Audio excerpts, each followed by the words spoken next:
हर दिन की शुरुआत में आंख खुलते ही फैसले शुरू हो जाते हैं। हाँ बिल्कुल। जैसे फोन चेक करना है या कुछ देर और सोना है। सही कहा। नाश्ते में क्या खाना है, कौन सी कमीज पहननी है, और अभी इस विस्तृत चर्चा को सुनने का जो फैसला लिया गया है वो भी तो एक चुनावी है ना? बिल्कुल, एक बहुत ही सचेत चुनाव लगता है हमें। हाँ, लगता है, लेकिन जरा गहराई से सोचने वाली बात है। क्या ये फैसला सच में एक सचेत, पूरी तरह से स्वतंत्र दिमाग की उपज था? या फिर ये फैसला पहले ही लिया जा चुका था? मतलब बस ऐसा लग रहा है कि कमान हमारे हाथों में है। तो आज की हमारी इस गहन चर्चा का मिशन यही है। हमारे पास जो स्रोत सामग्री है वो सीधे तौर पर इंसान की वास्तविकता की बुनियाद पर उस पर हथौड़ा मारती है। एक बहुत ही भारी हथौड़ा मैं कहूँगा। हाँ, ये सवाल उठाती है कि क्या स्वतंत्र इच्छा, जिसे अंग्रेजी में फ्री विल कहा जाता है, महज एक बहुत ही खूबसूरत, जटिल और भरोसेमंद भ्रम है? देखिए, ये एक ऐसा विषय है जो सदियों से, मतलब अरस्तू से लेकर नीचे तक सबने इस पर विचार किया है। हाँ, फिलॉसफी में तो ये बहुत आम है। बिल्कुल। लेकिन इस स्रोत की जो बात सबसे ज्यादा हैरान करने वाली है वो ये है कि अब ये केवल एक दार्शनिक बहस नहीं रह गई है। तो अब इसमें विज्ञान आ गया है। हाँ, ठीक है। इसमें विज्ञान और न्यूरोसाइंस यानी मस्तिष्क विज्ञान का जो पुख्ता डेटा पेश किया गया ना, वो हमारे नियंत्रण के भ्रम को पूरी तरह से चुनौती देता है। विज्ञान अब उन अंधेरी जगहों पर टॉर्च मार रहा है जहां पहले सिर्फ दर्शन शास्त्र की पहुंच थी। और जो तस्वीरें वहां से सामने आ रही हैं वे किसी भी आम इंसान को बेचैन कर सकती हैं। मतलब मैं खुद ही से पढ़कर थोड़ा हिल गई थी। हाँ बिल्कुल, क्योंकि अगर ये नियंत्रण महज एक भ्रम है तो इसका सबूत कहाँ है? बिना किसी ठोस डेटा के तो ये सिर्फ एक खोखली दार्शनिक बात लगेगी। सही बात है, लेकिन जब हम स्रोत में दिए गए उस न्यूरो साइंस प्रयोग को देखते हैं तो सच में पैरों तले जमीन खिसक जाती है।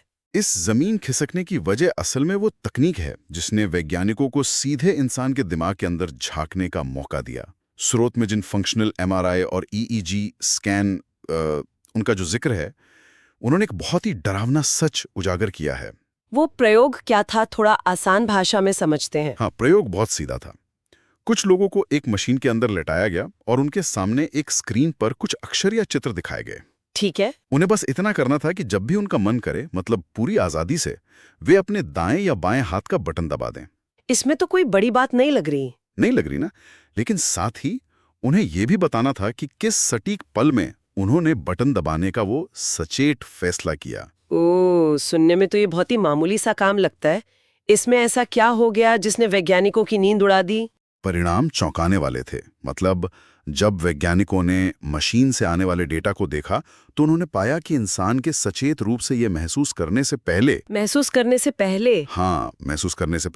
कि उसने फैसला ले लिया है, दिमाग के अवचेतन हिस्से में उस निर्णय से जुड़ी विद्युतीय गतिविधि शुरू हो चुकी थी, जिसे स्रोत में रेडीनेस पोटेंशियल कहा गया है। बिल्कुल सही, रेडीनेस पोटेंशियल। और ये फासला कुछ मिली सेकंड का नहीं था। तो कितना था, 1-2 सेकंड? कुछ मामलों में तो ये देखा गया कि इंसान के सचेत होने से पूरे 7 से 10 सेकंड पहले ही। 10 सेकंड? रुको, ये तो... हाँ, पूरे 10 सेकंड पहले ही दिमाग ने तय कर लिया था कि दायां बटन दबाया जाएगा या बायां। अरे बाप रे, 10 सेकंड तो बहुत लंबा समय होता है दिमाग के काम करने के लिहाज से। न्यूरोलॉजिकल स्तर पर तो फैसला हो चुका था। चेतना या जागरूकता तो बस उस फैसले के परिणाम को 10 सेकंड बाद महसूस कर रही थी। मतलब क्या इसका ये अर्थ है कि हमारा दिमाग क्या वो एक रेस्टोरेंट के किचन की तरह है? रेस्तरां का किचन, ये दिलचस्प है। कैसे? देखिए, सोचिए, एक बड़ा सा बंद किचन है। अंदर शेफ क्या पका रहा है, कौन से मसाले डाल रहा है, ये किसी को नहीं पता। वहां अंदर ही फैसला हो चुका है कि आज क्या बनेगा और कैसे बनेगा। हाँ, समझ रहा हूँ। और हमारा सचेत मन, यानी हमारी जो चेतना है, वो सिर्फ एक वेटर की तरह है। वेटर उस बनी हुई डिश को किचन से बाहर लाता है, उसे टेबल पर बड़े गर्व से सजाता है और फिर खुद से कहता है, वाह, ये डिश तो मैंने ही बनाई है। क्या बात है, बहुत ही सटीक उदाहरण है ये। जबकि असल में उसने सिर्फ वो परोसा है जो अंदर बंद दरवाजों के पीछे पहले ही तैयार हो चुका था। तो क्या इंसान का मन सिर्फ पहले से लिखी गई स्क्रिप्ट पढ़ रहा है? मैं कहूंगा कि ये रेस्तरां वाली उपमा मस्तिष्क की कार्यप्रणाली को बहुत ही बेहतरीन ढंग से दर्शाती है। जो वेटर है, यानी इंसान की चेतना, उसे सचमुच ये लगता है कि वो पूरा रेस्तरां चला रहा है। लेकिन असल में शेफ कोई और है। बिल्कुल।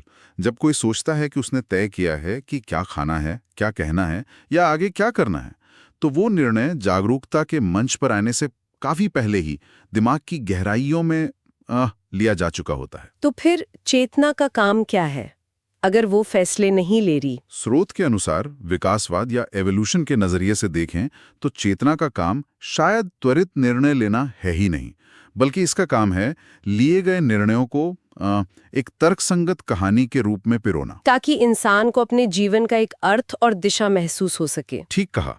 चेतना फैसला नहीं करती, वो बस फैसलों को जस्टिफाई करती है। अगर दिमाग का ये किचन खुद ब खुद अंदर ही अंदर चल रहा है, तो फिर मतलब उस किचन को निर्देश कौन दे रहा है? वेटर भले ही बेवकूफ बन रहा हो, लेकिन कोई तो शेफ होगा ना। यही तो सबसे बड़ा सवाल है। हाँ, अगर दिमाग फैसले ले रहा है तो वो किस आधार पर ले रहा है? इस सवाल का जवाब हमें कारण और प्रभाव, जिसे अंग्रेजी में कॉज एंड इफेक्ट कहते हैं, उसकी एक बहुत ही जटिल और अंतहीन श्रृंखला की ओर ले जाता है। एक चेन रिएक्शन की तरह। हाँ, इसे इस तरह से समझने की कोशिश करते हैं जैसे कि डोमिनोज की एक बहुत लंबी लाइन लगी हो। जब एक डोमिनो गिरता है तो वो दूसरे को गिराता है, दूसरा तीसरे को, और ये सिलसिला चलता रहता है। बिल्कुल। स्रोत इस बात पर बहुत जोर देता है कि हवा में से कोई भी फैसला पैदा नहीं होता। इंसान जो भी चुनाव करता है वो बस उस गिरते हुए डोमिनो का सबसे ताजा हिस्सा है। तो मैं सोच रही थी कि पहला डोमिनो कब गिरा था? ये बहुत ही डराने वाली बात है। ये पहला डोमिनो इंसान के जन्म से भी पहले गिरना शुरू हो गया था। जन्म से पहले? कैसे? माता पिता से मिले जीन्स इंसान की बायोलॉजी तय करते हैं। फिर उसका जन्म किस माहौल में हुआ, बचपन में उसकी परवरिश कैसी हुई, उसे कैसा पोषण मिला, स्कूल में कैसे अनुभव रहे, अनुभवों, यादों और उसकी जैविक बनावट का एक अनिवार्य परिणाम होता है। अनिवार्य परिणाम मतलब जो होना ही था। यहाँ मामला सच में एक अलग ही स्तर पर चला जाता है। बिल्कुल चला जाता है। अगर हम आज सुबह चाय या कॉफी चुनने के उस साधारण से फैसले को ही लें, किसी इंसान को ये लग सकता है कि उसने बहुत सोच समझकर अपनी पूरी आज़ादी से ये तय किया कि उसे आज कॉफी पीनी है। हाँ, हम सबको यही लगता है। लेकिन अगर इस डोमिनो इफेक्ट की बात माने, तो क्या पता ये फैसला इस बात से तय हुआ हो कि बचपन में उस व्यक्ति के घर में सुबह सुबह कॉफी की खुशबू आती थी, जिससे उसे सुरक्षा का एहसास होता था। या फिर कल रात उसकी नींद पूरी नहीं हुई और उसके शरीर में जमा हुआ कॉर्टिसोल हार्मोन वो उसे कैफीन की तरफ धकेल रहा है। हाँ, या फिर शायद उसने कल रात सोशल मीडिया स्क्रॉल करते हुए अवचेतन रूप से कॉफी का कोई विज्ञापन देख लिया हो, जो उसे याद भी ना हो। सही बात है। तो क्या वो फैसला स्वतंत्र था या बस एक रासायनिक और मनोवैज्ञानिक प्रतिक्रिया थी? स्रोत के हिसाब से उस कॉफी वाले उदाहरण में कोई आजादी थी ही नहीं, महज पिछले कारणों का एक स्वाभाविक प्रभाव था। एक घटना दूसरी घटना को जन्म देती है, दूसरी तीसरी को। हाँ, अगर इस पूरे चेन रिएक्शन को एक विशाल सुपर कंप्यूटर के गणितीय फॉर्मूले की तरह देखा जाए, और अगर उस कंप्यूटर को ब्रह्मांड के हर एक कण, हर एक इंसान की बायोलॉजी और उसके हर एक पुराने अनुभव का पता हो, तो वो कंप्यूटर रुको, क्या वो भविष्यवाणी कर सकता है? 100% सटीकता के साथ भविष्यवाणी कर सकता है कि कोई इंसान अगले पल क्या करेगा, क्योंकि हर उठाया गया कदम पिछले तमाम कदमों का ही एक तार्किक आउटपुट है। ओह, तो क्या इसका सीधा सा मतलब ये नहीं हुआ कि इंसान अपने जीवन का लेखक ऑथर है ही नहीं? स्रोत तो यही इशारा करता है। अगर हर चीज एक चेन रिएक्शन है जो पैदा होने से पहले की स्थितियों और आसपास के माहौल से तय हो रही है, तो फिर इंसान क्या है? क्या वो सिर्फ एक कठपुतली है? एक तरह से हाँ।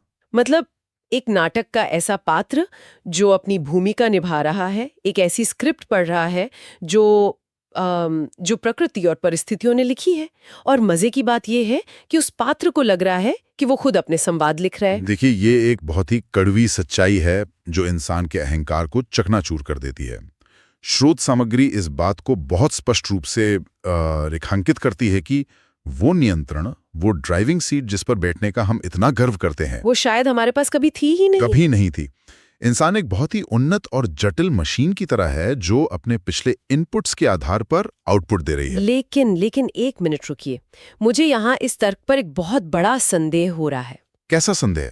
अदा सब कुछ पहले से तय है। अगर इंसान सच में सिर्फ एक जटिल मशीन की तरह काम कर रहा है जो पुरानी यादों और बायोलॉजिकल प्रोग्रामिंग के आधार पर चल रही है, तो फिर हमारे अंदर इतनी दुविधा क्यों होती है?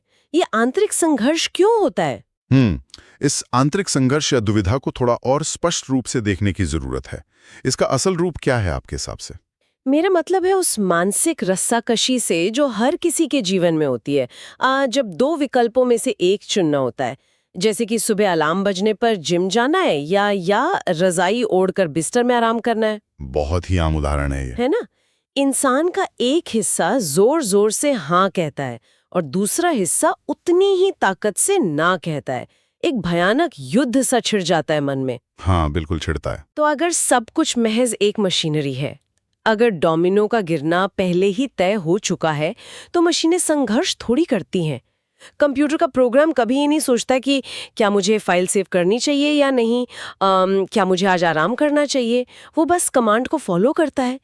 तो फिर इंसान के अंदर ये मानसिक संघर्ष क्यों होता है? मैं कहूंगा कि ये बहुत ही शानदार सवाल है और स्रोत ने इसका जो स्पष्टीकरण दिया है वो सच में आंखें खोल देने वाला है। ये जो दुविधा या संघर्ष ये स्वतंत्र इच्छा का प्रमाण बिल्कुल नहीं है। तो फिर ये क्या है? मस्तिष्क हमारे अंदर नियंत्रण की एक भावना पैदा करता है, एक भ्रम कि कमान हमारे हाथ में है। ये हाँ और ना की रस्साकशी असल में हमारे अंदर मौजूद अलग अलग प्रोग्रामिंग और अनुभवों का आपस में होने वाला टकराव मात्र है। थोड़ा इसे सरल भाषा में समझते हैं। मतलब ये दो अलग अलग कोड्स के बीच का क्लैश है। हाँ, इसे इस तरह से देखिए। बायोलॉजिकल प्रोग्रामिंग का मतलब है इंसान के शरीर की वो मशीनरी जो ऊर्जा बचाना चाहती है, आराम चाहती है। क्योंकि विकासवाद ने यही सिखाया है। बिल्कुल। विकासवाद के लाखों सालों ने इंसान को सिखाया है कि जब जरूरी ना हो तो कैलोरी खर्च मत करो। इसलिए दिमाग का एक हिस्सा कहता है कि सोते रहो, बाहर ठंड है। लेकिन वहीं दूसरी तरफ उस इंसान की मनोवैज्ञानिक और सामाजिक प्रोग्रामिंग है। उसने किताबें पढ़ी हैं, समाज को देखा है, जिसने उसे सिखाया है कि सेहतमंद रहना जरूरी है, अनुशासन होना चाहिए। सही कहा। इसलिए दिमाग का दूसरा हिस्सा कहता है कि उठो और कसरत करो। मतलब ये संघर्ष असल में जीव विज्ञान और समाज से मिले ज्ञान की लड़ाई है। यही तो बात है। इस विचार को अगर विज्ञान की कसौटी पर कसें तो ये फ्री विल नहीं है, बल्कि ये मस्तिष्क के अलग अलग न्यूरल नेटवर्क्स और अलग अलग अनुभवों का आपस में होने वाला घर्षण है। तो फिर जीतता कौन है? जो हिस्सा या जो अनुभव उस विशिष्ट समय में ज्यादा शक्तिशाली होता है वो जीत जाता है। अगर पिछली रात नींद कम आई थी तो बायोलॉजिकल हिस्सा जीत जाएगा और इंसान सोता रहेगा। और अगर एक दिन पहले डॉक्टर ने सेहत को लेकर चेतावनी दी थी तो सामाजिक हिस्सा जीत जाएगा और इंसान जिम चला जाएगा। और मजेदार बात यह है कि जीतने के बाद हमारा सचेत मन, वही रेस्टोरेंट का वेटर, वो एक कहानी बनाता है कि मैंने ये फैसला लिया। बिल्कुल। यदि नियंत्रण वास्तव में हमारे हाथ में होता, अगर फ्री विल होती, तो ये संघर्ष होता ही क्यों? इंसान बिना किसी दुविधा के बस वही चुनता जो सही है। ओह, ये तो बहुत ही गहरी और थोड़ी डराने वाली बात हो गई। इसका मतलब वो दुविधा, वो सोच विचार करने की प्रक्रिया भी उसी स्क्रिप्ट का ही हिस्सा है। हाँ, स्क्रिप्ट का ही हिस्सा है। लेकिन फिर सवाल ये उठता है कि क्या स्वतंत्र इच्छा पूरी तरह से खत्म हो चुकी है? मतलब क्या इस पूरी चर्चा में कोई भी ऐसी जगह नहीं है जहां इंसान सच में आजाद हो? एक छोटी सी जगह हो सकती है। हाँ, क्योंकि स्रोत सामग्री के आखिरी हिस्से में एक नए दृष्टिकोण की ओर इशारा किया गया है, जो शायद इस अंधेरी सुरंग में एक छोटी सी रोशनी की किरण दिखाता है। वो रोशनी है स्वतंत्र इच्छा की एक नई परिभाषा ढूंढना। स्रोत इस बात पर बल देता है कि शायद फ्री विल का मतलब पूर्ण नियंत्रण होना वो कभी था ही नहीं। पूर्ण नियंत्रण तो स्पष्ट रूप से असंभव है। हाँ, कोई अपनी इच्छा से अपनी धड़कनें नहीं रोक सकता। कोई ये नहीं चुन सकता कि उसे किस देश में या किन माता पिता के यहाँ जन्म लेना है।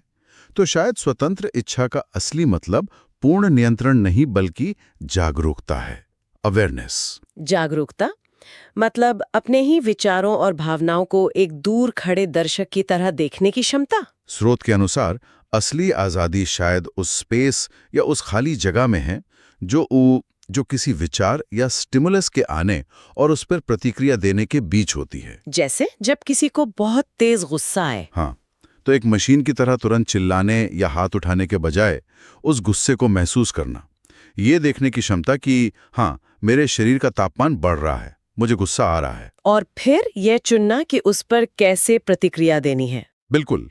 मनोवैज्ञानिक विक्टर फ्रैंकल ने भी यही कहा था कि उत्तेजना और प्रतिक्रिया के बीच एक खाली जगह होती है और उसी जगह में इंसान की आज़ादी है। शायद यही वो जगह है जहां स्वतंत्र इच्छा निवास करती है। चलिए, इससे थोड़ी राहत तो मिलती है। ऐसा लगता है कि चलो वेटर को भली पता न हो कि किचन में क्या पक रहा है, लेकिन वो डिश को देखने के बाद ये तो तय कर ही सकता है कि उसे किस टेबल पर किस अंदाज में परोसा जाए। उस एक पल की जागरूकता में इंसान मशीन होने से बच जाता है। देखिए, इस विचार से एक ठहराव जरूर मिलता है, लेकिन यही वो मोड़ है जहां स्रोत अपना सबसे बड़ा और परेशान करने वाला ट्विस्ट सामने रखता है। अरे नहीं, अब और क्या बाकी रह गया है? एक ऐसा ट्विस्ट जो इस बची खुची राहत को भी छीन लेता है। जैसे ही किसी इंसान को लगता है कि उसने इस जागरूकता के जरिए एक नया विकल्प चुना है, मतलब कि उसने प्रतिक्रिया न देने का फैसला किया है? हाँ, या अपनी पुरानी आदत से अलग तरीके से प्रतिक्रिया देने का फैसला किया है, तो इस बात की क्या गारंटी है कि प्रतिक्रिया देने का वो चुनाव भी पहले से ही तय नहीं था? एक मिनट, मतलब जब मुझे लगता है कि मैं अपनी आदतों को तोड़कर कुछ नया कर रही हूँ, जब मैं गुस्से में खुद को रोकती हूँ, तो क्या वो बदलाव की इच्छा, वो रुकने की क्षमता भी मेरी पुरानी कोडिंग का ही हिस्सा थी? अगर विज्ञान और कारण प्रभाव के नियम को पूरी कठोरता से लागू किया जाए, तो हाँ, क्या पता इंसान का जागरूक होना और उस जागरूकता से एक विशेष प्रतिक्रिया चुनना भी उसी लंबी कॉज एंड इफेक्ट की श्रृंखला का ही एक हिस्सा हो। बाप रे! हो सकता है कि जिस व्यक्ति ने उस पल खुद को रोका, उसकी न्यूरोप्लास्टिसिटी, उसके द्वारा पढ़ी गई कोई किताब या उसका जीव विज्ञान कुछ इस तरह से व्यवस्थित था कि उसका खुद को रोकना ही एकमात्र संभावित परिणाम था। तो वो जागरूकता भी डोमिनो का ही एक हिस्सा थी? हाँ, वो भी उसी चेन का हिस्सा थी। ये तो एक कभी न खत्म होने वाले चक्रव्यूह की तरह है। इंसान जहां भी सोचता है कि उसने दरवाजा खोल लिया है और वो आजाद हो गया है, पता चलता है कि वो दरवाजा भी उसी भूल भुलैया का हिस्सा था, वो दीवार भी उसी जेल के अंदर है। ये विचार तो सच में अंदर तक हिला देने वाला है। बिल्कुल है। तो इस सब का असल में मतलब क्या है? हर किसी के व्यावहारिक जीवन में इस ज्ञान का क्या असर होना चाहिए? ये चर्चा सिर्फ एक दिलचस्प दार्शनिक सिद्धांत नहीं रह जाती। अगर इसे गहराई से समझा जाए तो ये इस बात को पूरी तरह से बदल देती है कि कोई इंसान अपनी सफलताओं, विफलताओं और अपने आसपास के लोगों के व्यवहार को कैसे देखता है। मैं कहूंगा कि ये इस पूरे विषय का सबसे महत्वपूर्ण पहलू है। अगर इस बात को स्वीकार कर लिया जाए कि इंसान के फैसले उसकी परिस्थितियों, जीव विज्ञान और पुराने अनुभवों का परिणाम है, तो ये समाज में एक बहुत बड़ी सहानुभूति पैदा कर सकता है। एम्पैथी। सहानुभूति कैसे? जिसे जब कोई व्यक्ति बहुत सफल होता है तो उसका अहंकार खत्म होना चाहिए, क्योंकि वह सफलता सिर्फ उसकी स्वतंत्र इच्छा या उसकी महानता का परिणाम नहीं है, बल्कि उन हजारों कारणों का परिणाम है। हाँ, जैसे अच्छे जीन्स, अच्छा माहौल, सही समय पर सही अवसर जो उसके पक्ष में काम कर रहे थे। और इसी तरह जब कोई विफल होता है या जब कोई हमारे साथ बुरा व्यवहार करता है, तो हमारा नजरिया पूरी तरह बदल सकता है। बिल्कुल बदल सकता है। हम उस इंसान को एक ऐसी मशीन की तरह देख सकते हैं जिसकी प्रोग्रामिंग खराब हो गई है या जिसकी परिस्थितियां विपरीत रही हैं, बजाय इसके कि हम उसे पूरी तरह से बुरा इंसान मान लें। ये विचार बेवजह के क्रोध, नफरत और घमंड दोनों से आजादी दिला सकता है। सही कहा। लेकिन इस सहानुभूति के साथ साथ ये एक बहुत ही विचारोत्तेजक और शायद खतरनाक सवाल भी छोड़ जाता है। एक ऐसा सवाल जो स्रोत में सीधे तौर पर नहीं है, लेकिन इस पूरी चर्चा का तार्किक निष्कर्ष जरूर है। वो सवाल क्या है? इन्हीं पर टिकी है। ओह, ये तो बहुत ही बड़ा सवाल है। क्या नैतिकता का, मोरालिटी का कोई अर्थ रह जाता है? अगर किसी अपराधी ने कोई जघन्य अपराध अपनी स्वतंत्र इच्छा से नहीं किया, बल्कि वो अपराध उसके आघात से भरे अतीत, खराब परवरिश और बायोलॉजी का एक अपरिहार्य परिणाम था, तो क्या उसे सजा देना न्याय है? या फिर अदालतों का सजा देना भी समाज की अपनी एक मजबूरी और एक सामूहिक प्रोग्रामिंग का ही हिस्सा है? यही तो सोचने वाली बात है। ये सच में एक ऐसा विचार है जो रातों की नींद उड़ा सकता है। ये हमारे पूरे सामाजिक ढांचे की नींव पर सवाल उठाता है कि हम किसे जिम्मेदार ठहराएं और किसे नहीं। ये सोचने वाली बात है कि जिस न्याय प्रणाली, जिस सही गलत की धारणा पर हमें इतना भरोसा है, क्या वो महज एक भ्रम के आधार पर खड़ी है? बिल्कुल। तो इस विस्तृत चर्चा ने निश्चित रूप से वास्तविकता को देखने के नजरिए पर कई गंभीर और गहरे सवाल खड़े कर दिए हैं। सुनने वालों के लिए मेरा यही संदेश है कि अगर इस चर्चा ने दिमाग के तारों को झकझोरा है और सोचने पर मजबूर किया है, तो इस चर्चा को लाइक जरूर करें। और अपनी राय भी दें। हाँ, कमेंट करके अपनी राय दें कि इन सब वैज्ञानिक और दार्शनिक तर्कों के बाद क्या लगता है। क्या वास्तव में स्वतंत्र इच्छा होती है या ये सब महज एक पहले से लिखी हुई स्क्रिप्ट है। और ऐसे ही दिमाग को चुनौती देने वाले दिलचस्प विषयों के लिए इस चैनल को सब्सक्राइब करना न भूलें, क्योंकि इस ब्रह्मांड में बहुत सारे रहस्य हैं, लेकिन कभी-कभी